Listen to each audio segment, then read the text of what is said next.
Hello guys, what's up once again? Palaboy OFW here.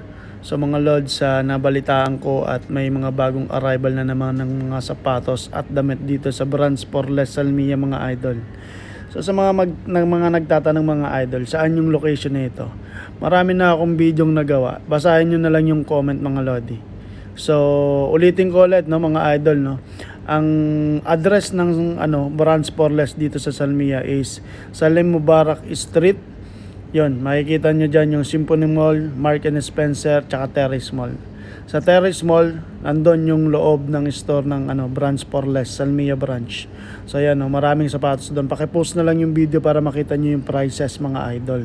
So sa mga nagtatanong muli, basahin na lang yung mga previous comments ko sa mga previous videos sa Salmiya branch.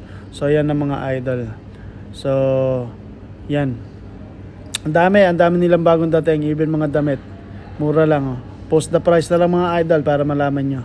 So yun lang muli. Palaboy OFW here, Pinoy Vlogger 5 2.0, Rapid Sam Steel, Barayang Puntanar. Mabuhay mga idol. Just quick vlog lang as always. And ingat.